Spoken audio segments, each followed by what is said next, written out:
श्रीमद् भगवद गीता के प्रथम श्लोक की पृष्ठभूमि और उसके गूढ़ अर्थ पर आधारित यह एक विस्तृत कहानी है।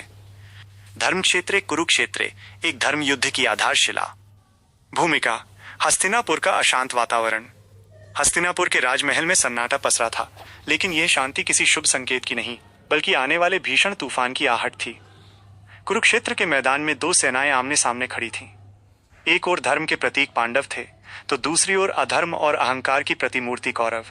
राजमहल के एक कक्ष में अंधे धृतराष्ट्र बैठे थे। उनकी आंखों में ज्योति नहीं थी, लेकिन उनके मन में व्याकुलता की ज्वाला जल रही थी।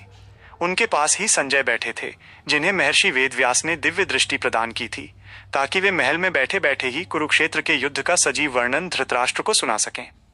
धृतराष्ट्र के मन में द्वंद्व था। वे जानते थे कि उनके पुत्रों ने अन्याय किया है, लेकिन पुत्र मोह ने उनके विवेक को पूरी तरह ढक दिया था। अंततः उन्होंने अपनी चुप्पी तोड़ी और वह प्रश्न किया जो आज श्रीमद् भगवद गीता का प्रवेश द्वार माना जाता है। पहला श्लोक: और धृतराष्ट्र की मनोदशा।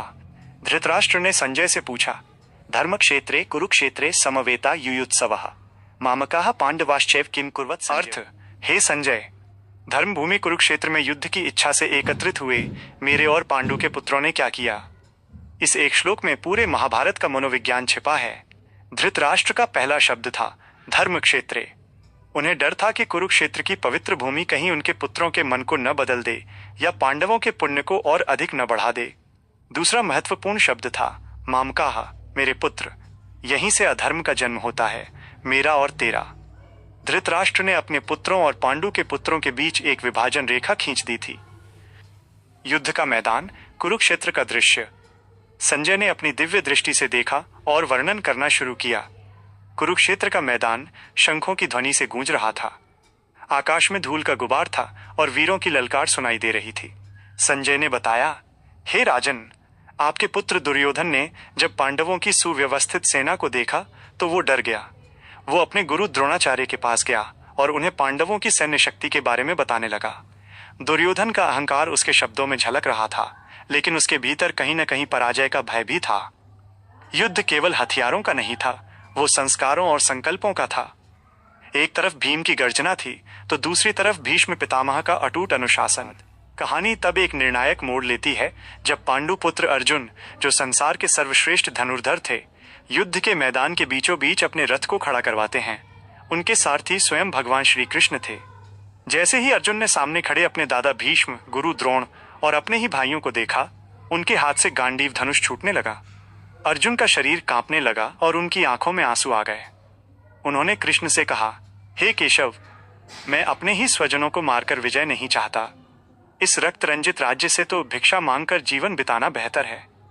यह विषाद ही वो क्षण था जहां गीता के ज्ञान की आवश्यकता पड़ी। धृतराष्ट्र महल में बैठे ये सोचकर प्रसन्न हो रहे थे कि शायद अर्जुन युद्ध न करे और उनके पुत्र बिना लड़े ही जीत जाएं। लेकिन श्री कृष्ण जानते थे कि ये मोह अर्जुन की कमजोरी है, करुणा नहीं। श्री कृष्ण का दिव्य संदेश। जब अर्जुन ने शस्त्र त्याग दिए, तब भगवान श्री कृष्ण ने मुस्कुराते हुए उन्हें वो ज्ञान दिया जो कालजयी बन गया। कृष्ण ने समझाया कि शरीर नश्वर है, लेकिन आत्मा अमर है। उन्होंने कहा, हे अर्जुन, तू उनके लिए शोक कर रहा है जो शोक के योग्य नहीं है। युद्ध करना तेरा कर्तव्य है, क्योंकि ये धर्म की रक्षा के लिए है। जो पैदा हुआ है उसकी मृत्यु निश्चित है, और जो मर गया है उसका जन्म निश्चित है।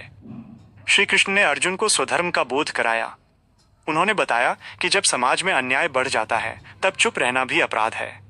अर्जुन का मोह वास्तव में अज्ञान था, और कृष्ण का उपदेश उस अज्ञान को नष्ट करने वाला प्रकाश।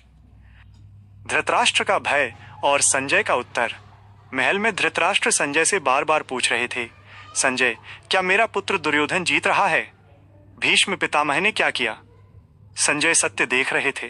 उन्होंने धृतराष्ट्र को स्पष्ट किया कि जहां योगेश्वर श्री कृष्ण है और जहां गांडीवधारी अर्जुन है, वहां विजय, श्री, ऐश्वर्य और नीति निश्चित रूप से होगी।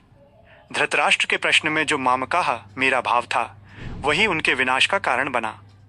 गीता का पहला श्लोक हमें सिखाता है कि जब हम स्व और पर, मेरा और तेरा के भेदभाव में पड़ जाते हैं, तो हम अंधे हो जाते हैं, ठीक धृतराष्ट्र की तरह। कहानी का सार। आज के जीवन में गीता का प्रथम श्लोक। आज भी हमारा जीवन एक कुरुक्षेत्र है।